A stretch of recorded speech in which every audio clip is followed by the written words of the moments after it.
Olá, meus amados e amadas, meus amigos e amigas que nos acompanham em nossas atualizações, no nosso canal do YouTube, especialmente nossas atualizações. Sempre estamos aqui repassando a todos vocês atualizações referentes a direitos previdenciários. Falamos em outras oportunidades sobre a revisão da vida toda. Hoje nós iremos falar sobre a aprovação da revisão da vida toda pelo STF referente às aposentadorias, o qual nós já postamos aí algumas considerações já em outras oportunidades sobre esta revisão da vida toda. Antes de iniciarmos, gostaria de pedir a todos que nos acompanham que a sua colaboração, certo? Para que vocês façam a sua inscrição em nosso canal, deixando lá aí seu like, fazendo comentários, e só assim então vocês estarão nos ajudando a melhorar o conteúdo do canal. Ficaríamos muito gratos se todos que nos assistissem fizessem a sua inscrição em nosso canal. Bom, o referido processo encontrava-se, pendente de julgamento junto ao STF. No entanto, nesta quinta-feira passada, agora dia 1º de 12 de 2022, por maioria, a Suprema Corte validou a possibilidade da chamada, abre aspas, revisão da vida toda. O que irá com isso, certo? Irá, a partir de agora, possibilitar aos aposentados o recálculo de suas aposentadorias. Foi decidido pela Suprema Corte que as contribuições previdenciárias anteriores ao Plano Real, instituída em 1994, podem ser usadas para recalcular os valores de aposentadoria. O que, de alguma forma, havendo este recálculo, o benefício de muitos brasileiros aposentados aumentará substancialmente. Observamos, portanto, que qualquer brasileiro nascido até 1981 podem se qualificar para essa compensação. Ora, na votação, o placar ocorreu da seguinte forma: a corrente vencedora foi o relator ministro Marco Aurélio, que está hoje aposentado, e acompanharam o entendimento os ministros Alexandre de Moraes, Edson Fachin, Carmen Lúcia, Ricardo Lewandowski, Rosa Weber, portanto, fazendo assim com que o placar fosse de 6-5, votaram contra a possibilidade da revisão da vida toda os ministros Nunes Marques, Roberto Barroso, Luiz Fux, Dias Toffoli e Gilmar Mendes. Ainda não se sabe com presteza do cálculo, certo, de quanto esta mudança ela pode custar aos cofres, à nação, No entanto, o INSS, o Instituto Nacional de Seguridade Social, ele já faz uma estimativa de que a União ela teria um prejuízo, alega o INSS, que a União teria um prejuízo aí de 46 bilhões, se a metade dos aposentados nos últimos 10 anos solicitar essa revisão. Tal revisão deve ser proposta na Justiça Federal, conforme seja o caso, Cada caso é um caso. De acordo com o entendimento da maioria dos ministros, é possível aplicar a regra mais vantajosa para a definição das aposentadorias de trabalhadores que ingressaram no regime geral da Previdência Social antes da Lei 9.876 de 99. A lei, ela estabelece em regra, ou seja, ela estabelece uma regra de transição para os trabalhadores que excluiu as contribuições anteriores a julho de 94. E a norma alterou a forma dessa contagem dos salários de contribuição para o cálculo do benefício. Com isso, a intenção era garantir uma situação benéfica a quem se aposentasse, evitando efeitos da inflação sobre os salários recebidos antes do Plano Real. A norma de transição, no entanto, acabou sendo menos atrativa à parte dos trabalhadores. Em alguns casos, os valores das aposentadorias seriam maiores se calculados pela regra definitiva, né? A decisão tomada pelo STF, ela tem uma repercussão geral, ou seja, essa decisão, ela deve ser aplicada por todos os tribunais do país em casos semelhantes.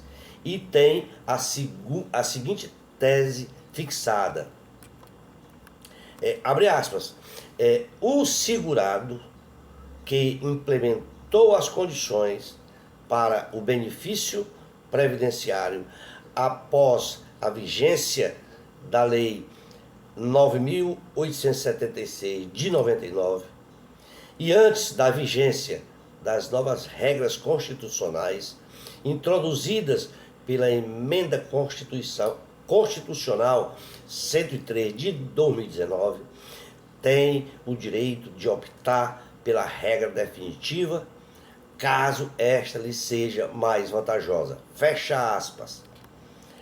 Ora, toda essa discussão, o qual chamamos de revisão da vida toda, vem de questionamentos de aposentados sobre esta Lei 9.876 de 99, no qual o texto trouxe uma nova fórmula de cálculo da aposentadoria, determinando uma transição para quem já contribuía com a Previdência Social antes do Plano Real. E o marco desta transição seria de 1994. No caso específico discutido pelo STF, é por razão de que um aposentado questionava o cálculo de sua aposentadoria, fixada pela regra de transição em um certo valor que considerado por ele, e a defesa do aposentado dizia que o caso fosse considerada as contribuições feitas antes de julho de 94, porque o valor da aposentadoria seria muito maior.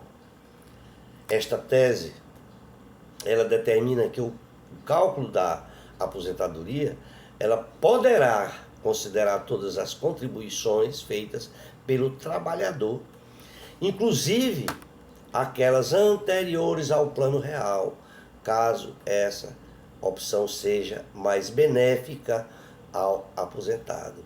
Então tem que se aplicar a operação mais benéfica ao aposentado.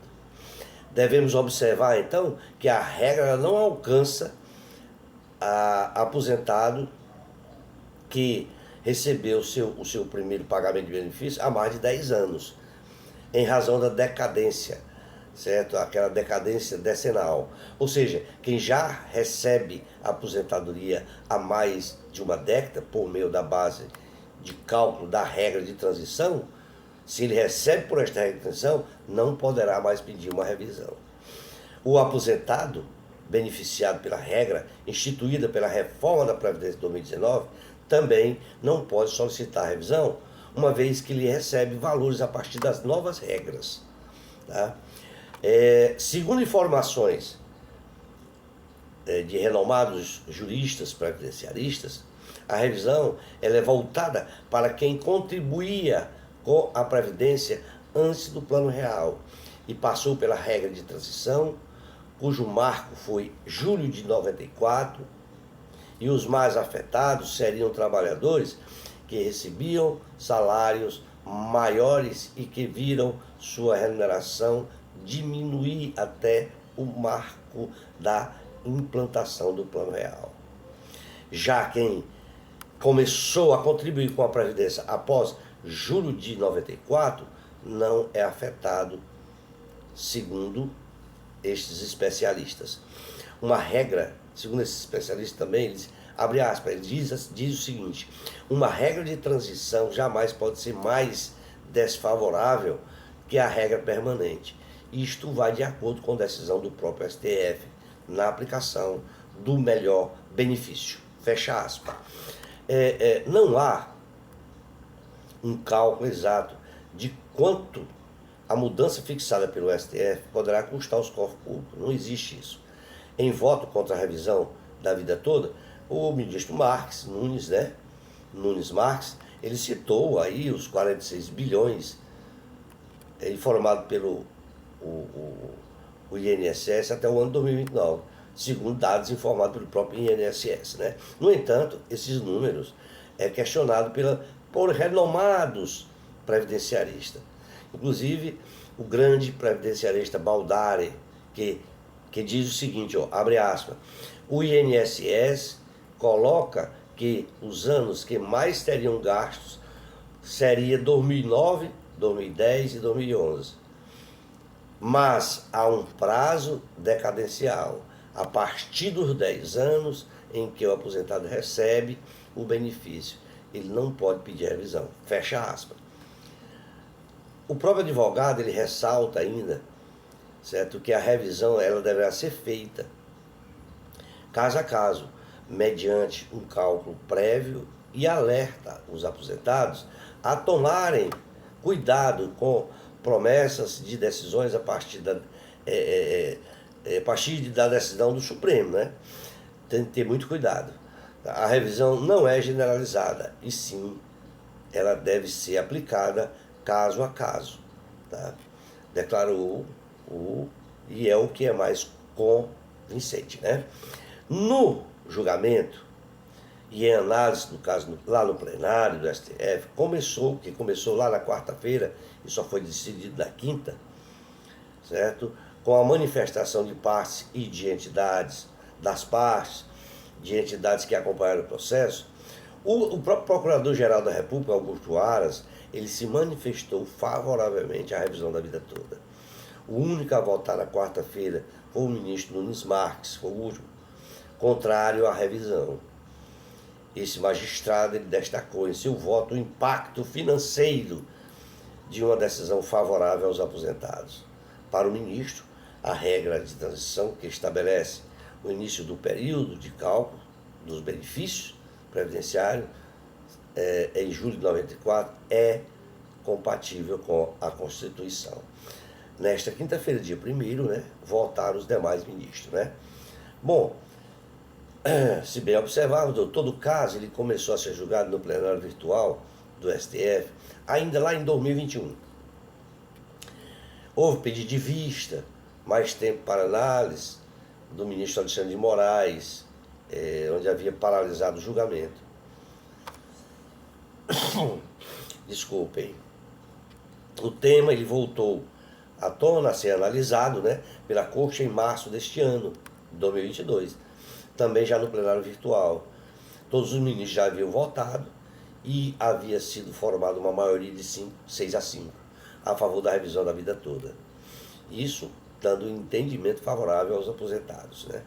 Na ocasião, também o ministro Nunes Marques fez um pedido de destaque, o que faz o julgamento voltar a estaca zero e remete o caso para o plenário físico do Supremo.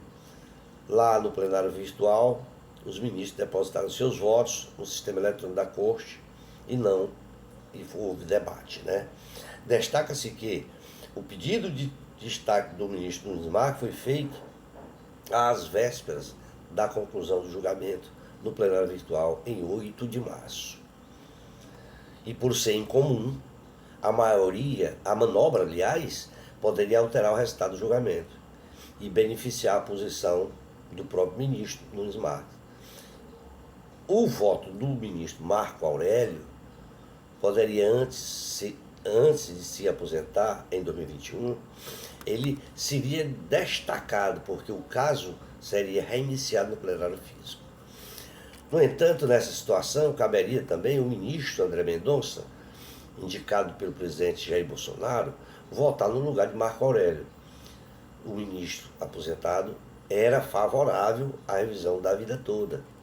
Ocorre que em junho, o Supremo decidiu fixar um novo entendimento sobre a validade de votos já proferidos por ministros que se aposentaram da Corte, e a partir da data ficam mantidas os votos dos magistrados aposentados feitos no plenário virtual, em caso de pedido de destaque, né, que foi o caso do ministro Nuno Marques. Desta forma,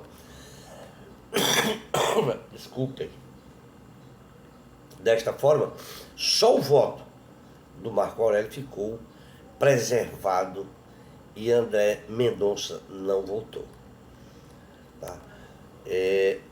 O fato é que, de parabéns está aos aposentados, porque ganharam esta batalha que já vem se perdurando por vários dias.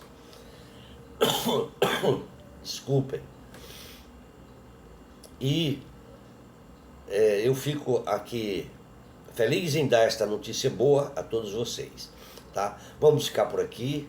Esperamos ter contribuído com todos vocês. Em outra oportunidade, nós estaremos informando mais sobre novas atualizações. Forte abraço e até a próxima.